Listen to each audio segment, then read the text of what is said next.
Morning. Morning. Last week we were talking about the fact that when you know that somebody is for you and not against you, it gives you the ability to be a little bit more understanding when they say something that maybe doesn't seem right. So in other words, when you're talking to your husband or your wife and something is said that you feel like responding to, then what's behind it?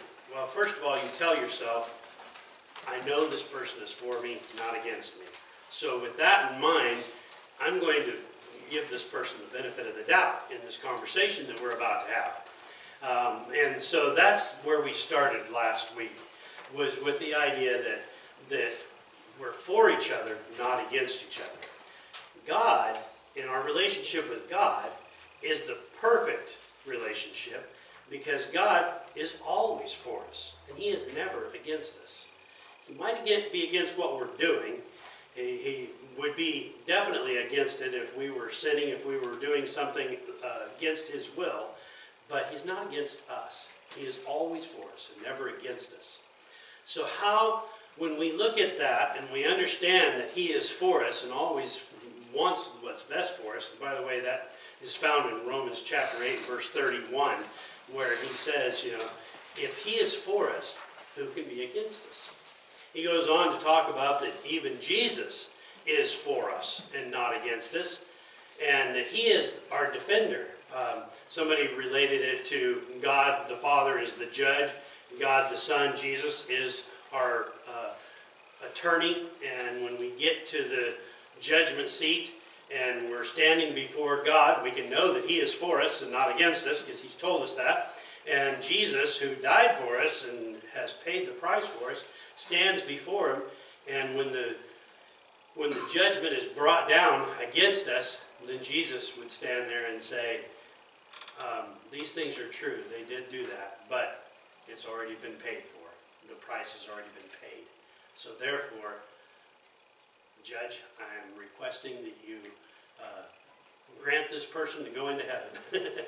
And so the idea that was presented as a kind of a judge-attorney for Jesus and the Father is kind of the way I see God is for us and He's not against us. So, if God is for us and not against us, then who is against us? Well, that's kind of what we're going to start off with this morning, is we're going to talk about who is against us.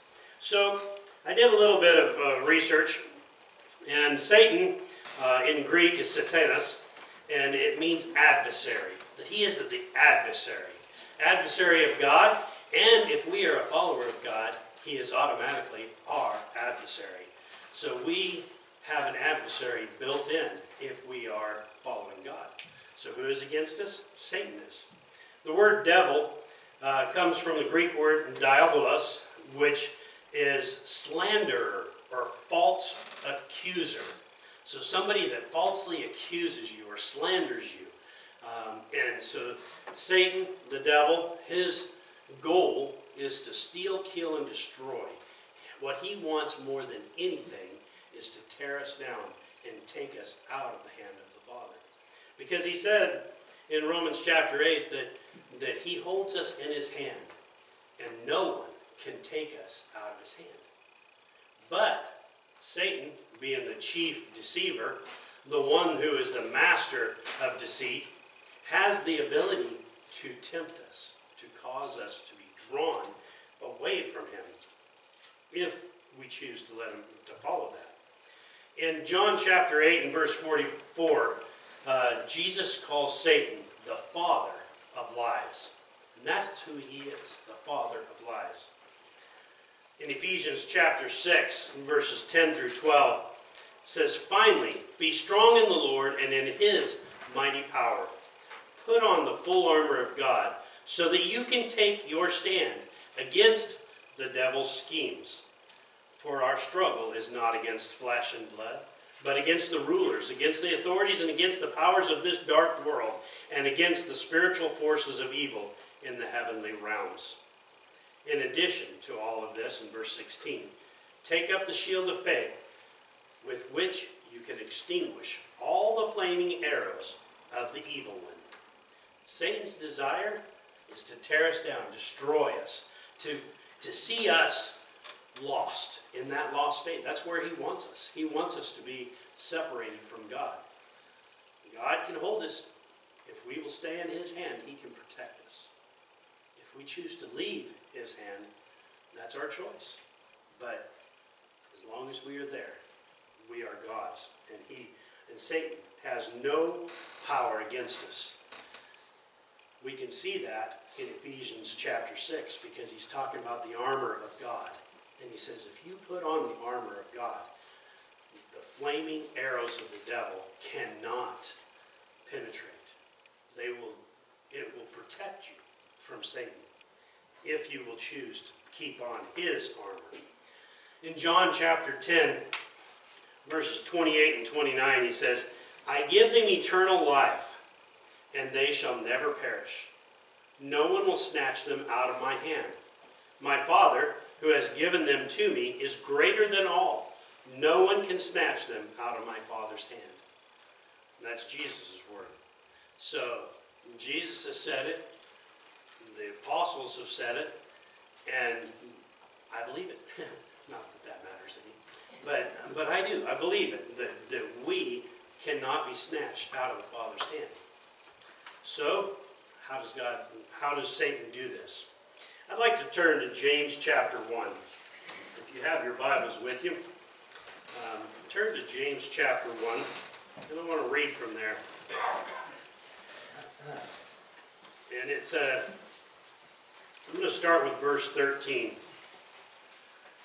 When tempted, no one should say, God is tempting me. For God cannot be tempted by evil, nor does he tempt anyone. But each one is tempted when by his own evil desire he is dragged away and enticed. Then after the desire is conceived, it gives birth to sin. And sin, when it is fully grown, gives birth to death. This picture of it is by our own evil desires that Satan grabs a hold of us. Think about it, each one of us has our own stumbling block. Each one of us has a weakness, and Satan knows it. He knows what your weakness is, and he'll tempt you in that. He'll try to entice you, because he knows that it's by our own evil desires that he will draw us away from the Savior, from God. And I like this, he says, he is dragged away and enticed. That idea that when Satan gets a hold of us, he drags us away from God. And the reason I've said I like that is not because I like that principle, but I like the fact that it describes it this way, because it helps us to see that Satan is wanting to pull us away from God. He wants to drag us away. He does that by enticing us through these evil desires. And that's what his desire is, to give us a reason to leave God's safety and God's protection. Because he knows, as long as we're in his hands, he has no way of defeating us. But if he can get us away from God, if he can pull us away from the Father, then he has an opportunity. And to be honest with you, the opportunity is pretty rich, because none of us can stand against Satan. God can, but we can't. And so when we put our faith and trust in God, he can protect us, and he does give us that protection. So, again, the idea that if somebody is for us and not against us is an important concept for us to recognize, especially that God is for us and not against us, but also in our relationships with others. When we know that we can trust someone. One of the counselors that I heard said it like this: when you got up to the altar, husband and wife, and you're standing there at the altar, you didn't say, I hate you, let's get married. It was because you loved each other. You wanted to care for one another. So if something's happened along the way, what was it? It wasn't because we started out that way. Something may have dragged us away. But when we recognize as husband and wife that we love each other, we care for one another, or as fathered children, when we recognize that our parents love us so much that they would give their lives for us, whenever we recognize that our children love us so much that they would do whatever it is, whatever they can to help us realize that they want to please us. They desire to please us. When we recognize these relationships, and you can take any relationship you want, but when you get into any relationship and you recognize that that person is for you and not against you, then it changes the way that you look at them. That changes the way that you hear them, you listen to them, because you're not looking at them as this person is out to get me. You're looking at it as this person is for me. They want what's best for me. So whatever they just said wasn't to hurt me. It may have been to help me. It may have been because of their frustration. It may have been because they were angry or mad about something else. But it's not because they're against me, because they're for me. And that's an important concept. So if you get that down, what's the second step? The second step is humility. If we look at in your bulletin there, James chapter 3. I'd like to look at this just a little bit because I think it kind of describes what we're dealing with here. In James chapter 3, it says, "Not many of you should presume to be teachers, my brothers, because you know that we who teach will be judged more strictly." And then verse 2, "We all stumble in many ways. If anyone is never at fault in what he says, he is a perfect man, able to keep his whole body in check."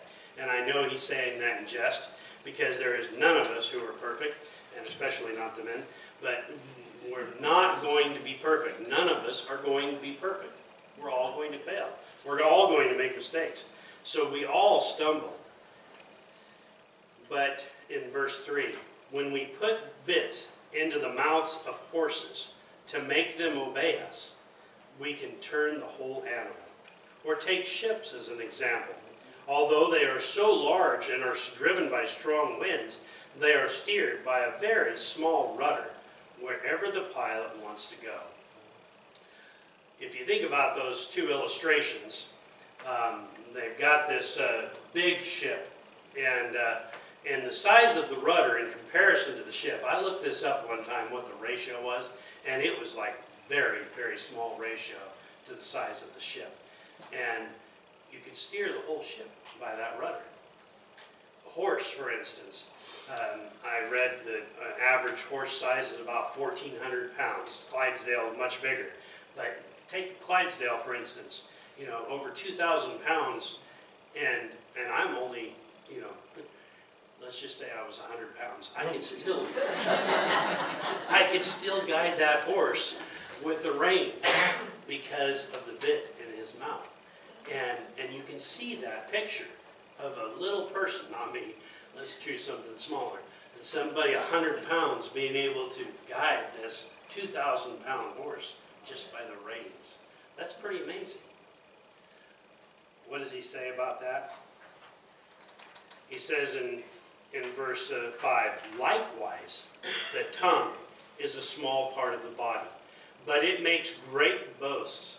Consider what a great forest is set on fire by a small spark. The tongue also is a fire, a world of evil among the parts of the body. It corrupts the whole person, sets the whole course of his life on fire, and it's itself set on fire by hell." So, this bit, this ship's rudder, much like just a little spark, can be very powerful. A small spark sets a whole forest on fire. By the tongue is the same thing. The tongue has the ability to set things on fire. Now, there's a good fire and there's a bad fire. When we set the forest on fire, that's not a good thing. And that's what his illustration is about. There's also an opportunity for us to use our tongues for good. But the point of this in James chapter 3 is be careful with your words. Take hold of your tongue. Control it. Don't let it get out of hand. And he goes on in verse 7, all kinds of animals, birds and reptiles and creatures of the sea are being tamed and have been tamed by man. But no man can tame the tongue. It is a restless evil full of deadly poison. With the tongue we praise our Lord and Father, and with it we curse men, who have been made in God's likeness. Out of the same mouth come praise and cursing. My brothers, this should not be. Can both fresh water and salt water flow from the same spring? My brothers, can a fig tree or bear olives or grapevine bear figs? Neither can a salt spring produce fresh water. The tongue can praise God, can give honor to God. It can be a blessing. We can use our tongue to do good things, but we can also destroy things with our tongue. It's a very powerful tool of the whole body. That little tiny tongue in your mouth can control things that we do. And you could probably think of illustrations in your life when you have gotten yourself into trouble with your tongue. Maybe you made a promise or made a statement to somebody, or maybe told a fib. Maybe it was an outright lie. But when you use that tongue for evil, just imagine what kind of things you can set on fire. How much damage you can do from that. But if we humble ourselves, can that same tongue be used for good?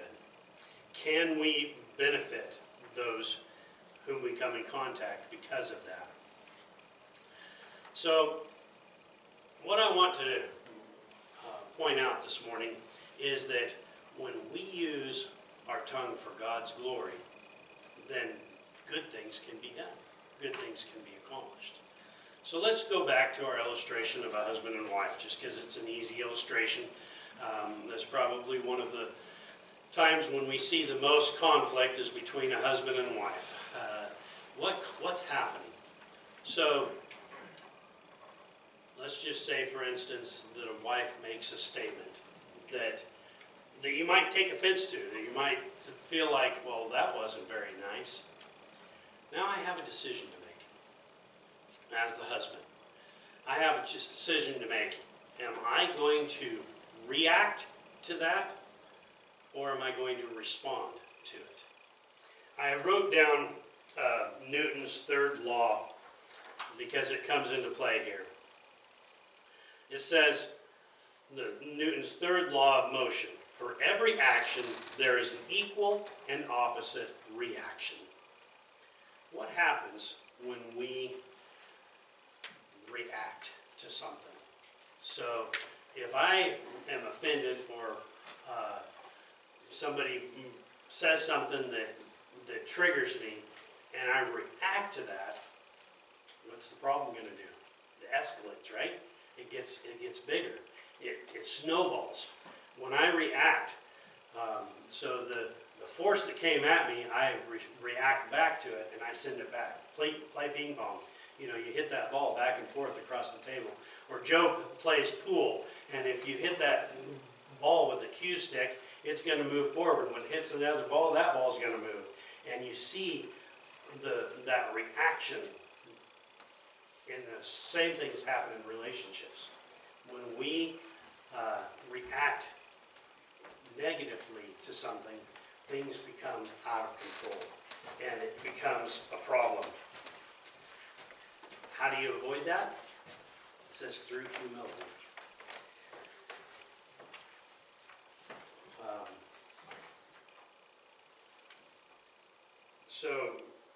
In James chapter 3, he answers this question in the second part of the chapter. Starting with verse 13. Who is wise and understanding among you? Let him show it by his good life, by deeds done in the humility that comes from wisdom. Back to that conversation. Who is wise and understanding among you? So if you have a husband and wife and you're fighting, who's going to be the one that's bigger in that conversation and stop this? Who's the one that's going to be wise and understanding among you? Let him show it by his good life, by deeds done in humility that come from wisdom. But if you harbor bitter envy and selfish ambitions in your heart, do not boast about it or deny that it's true. Such wisdom, in quotes, does not come down from heaven, but is earthly, unspiritual, of the devil. And just think about that for a minute. So, such wisdom is not God's wisdom. That's man's wisdom. So, what does man's wisdom say? Man's wisdom says, the strong prevail. The rich control. The ones that are the smartest get all of everything. You know, whatever those wisdoms of the world are, is that true? No, those are wisdoms of the world. And where does this come from? He says it's earthly, unspiritual, of the devil. We don't want to follow him. In verse 16, though, he says, "For where you have envy and selfish ambition, there you find disorder and every evil practice." When we have envy and selfish ambition, we're not following God. If we're desiring what we want, if we're desiring to follow Satan and his desire for us, we can't be following God. It goes back to that, can both salt water and fresh water come from the same fountain? We can't serve two masters. We have to choose who we are going to serve. And here he says that if you're following these selfish ambitions, you're not following God. But in verse 17, he turns it and he shows us the other side of it. "But the wisdom that comes from heaven is first of all pure, then peace-loving, considerate, submissive, full of mercy and good fruit, impartial and sincere, peacemakers who sow in peace raise a harvest of righteousness." So how, as we're talking about relationships, if we're talking about communicating with other people, how should we act? What should we do?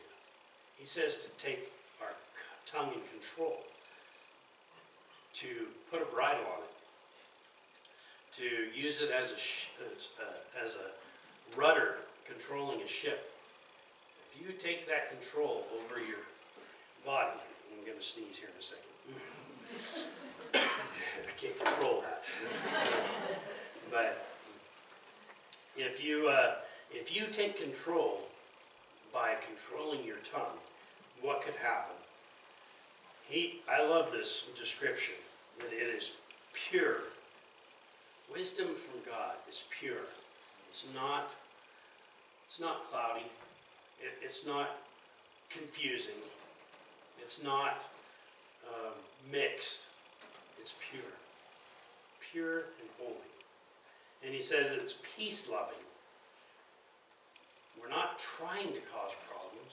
We're not trying to get into an argument. We're trying to avoid that. So how do we do that? He says it's considerate. We consider what someone else is thinking and saying. So again, a husband goes to a wife and says something, and the wife's first reaction is, "Man, he's picking on me." But then she stops and she says, "No, wait a minute. He's for me, not against me." So what does he do? What does she do next? She considers the source. Husband and wife, she considers the source and she says, "Okay, well, maybe I understand where that's coming from." So you're considerate of what's going on. Consider the person that's saying it and what their intentions are for you, and say, let's dig into this a little bit more. So in practical sense, the practical sense is that you're standing there and you feel triggered by something they say, and so you stop and you say, "Hey, that seemed a little bit harsh, but I know that's not you, so what was behind that?" "Oh, I'm sorry, I just tripped on a Lego and it made me angry, so it sounded harsh, but I really wasn't meaning it that way." Or, as it happens with Ron and I sometimes, it's something that she wasn't even talking to me or about me. It was something else, it was like something different. So to consider what they're saying. The second part is being submissive. Submit to one another. Because when we submit to one another and we are understanding of them, then we're not trying to lord over them. We're not trying to control them. We're trying to be understanding of where they're at. And we submit to one another's desire. Instead of causing an argument, we resolve the arguments by these little tips. He says, full of mercy and good fruit. The full of mercy part is important because we do make mistakes. We do things wrong. So I'm going to give you an example. I've probably shared this with some of you before, but I used to walk through the living room and I would step on Rhonda's foot by accident. It was accidental. I would step on her foot accidentally. My reaction was, I would get mad at her. And she's like, but you stepped on my foot. But I'd get mad at her. Does that make any sense at all? No, it makes no sense. What was going on? Well, my thought process was, oh look, I'm a clumsy ox. Look how stupid I was. I didn't say these words. Instead, I get mad at her. Because it makes me feel better if I can blame it on somebody else. Now that's kind of a stupid little illustration, but it gives you an idea of what's going on here. So, my response to her then causes a reaction back. Her reaction is well, you're the one that stepped on my foot, you beast, whatever it is. She never did this, but I'm going to use this as an illustration. So she could get mad at me. Then what happens? Then I say, you're always attacking me, and I get angry with her. And then we go crazy. We call it the crazy cycle. So when you get on that crazy cycle, you've defeated what we've talked about here. But there's hope. Even when you get on that crazy cycle, there's a way off. Because we submit to one another. We say, I'm sorry. I don't know what just happened. I'm sorry. My foot was in your way. Yeah, it wasn't your fault. I recognize. You see how things change? When we recognize that and humble ourselves, and we no longer are out for our own benefit, but we look for those that we are with and their benefit. When we're full of mercy and good fruit, he talks about being impartial and being peacemakers. What are all these things? All of these things point to the same thing. It all points back to humility, what he started with. When we humble ourselves, when we are no longer trying to be the best or the greatest or win the award for the most loving husband or the best wife, when those things are not our goal, but rather to serve one another, to care for one another. So once again, let's take this back to God. How does God demonstrate his humility? The greatest illustration in the Bible to me is the fact that it says that Jesus, when he was with the Father, chose to leave the glory of the Father and come to earth. That's humility. If you want an example of how to be humble, look at Jesus. Look at what he did. What was he willing to do? He was willing to give his life for those who were his enemy. As we talked about last week, when we are sinners, we are opposed to God. But God sends his Son to die for us. And by doing that, he is giving himself. He is humbling himself and becoming our servant. Jesus stands before his disciples. The order of events is that you have the teacher and you have the students. The students serve the master. The students always serve the master. But Jesus, he says, I did not come to be served, but to serve. He kneels before his disciples and he begins to wash their feet. And everything goes silent because the master is serving the student. And he gets to Peter And he says, not my feet. And Jesus says, unless you allow me to wash your feet, then you can't be part of me. And he says, in that case, wash my whole body. I like Peter because he does those huge swings of the pendulum. But Jesus, over and over again, shows that he is willing to humble himself and become a servant. That's what he's calling us to do. So in situations where things arise and you feel like, I've got to defend myself, what would happen if we turned to the other cheek?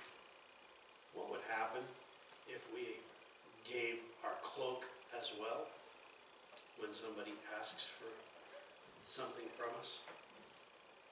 If we are willing to go 2 miles when somebody asks us to go 1, how are we being like Christ? Humbling ourselves, not doing our own desire, not fulfilling our own will, but helping those that we are in contact with. And you can use this in a lot of different illustrations, but to me, it's the relationships that we have with one another, is this idea that when we humble ourselves, when we are no longer out for our own gain, then things change. We humble ourselves, we become like Christ, and we have an opportunity to help those that we come in contact with. We can change the lives of those that we are with. What we've seen over and over again is relationships where people are at odds, people are feeling like it's hopeless, and even if just one party changes their heart, the results are obvious. When 2 people change their hearts towards one another, it's like 10 times better. But when we see that we change the heart of someone, when somebody changes their heart and says, I want to be different, it's obvious. Things happen. There's a result. That Newton's law kicks in or something, because it's this cause and effect.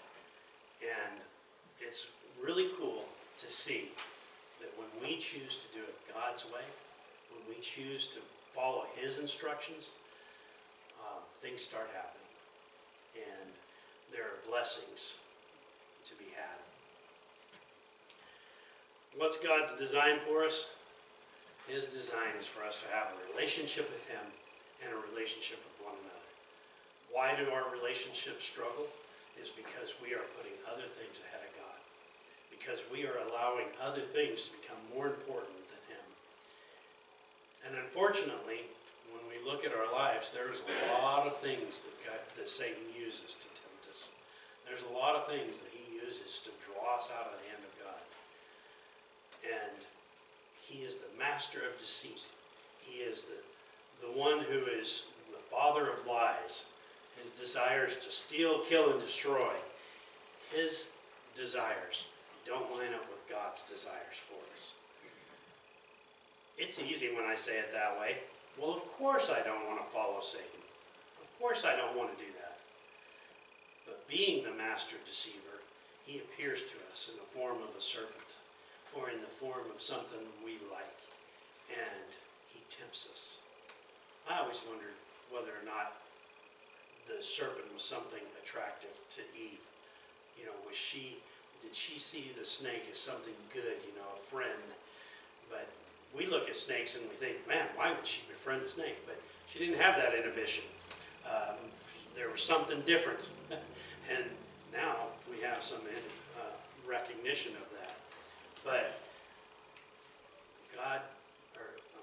Satan uses things, others, to deceive us, to take us away. The question is whether or not we want to follow God and trust him, or we want to follow Satan and be his follower. And like I said, it sounds really simple when I say it that way. But the reality of it is that Satan makes himself look good. He appears attractive. He tempts us with attractive things. And then once he gets hold of us, we fall into the trap. like a bird in a snare, he draws us in. If we can put our trust in the right place, though, we have some very good benefits. We're going to be singing about that in just a moment. Trust and obey. If we trust and obey God, he already has a plan for us. He already knows how it's going to go. If we choose to not obey him, we're choosing to follow Satan and live for him.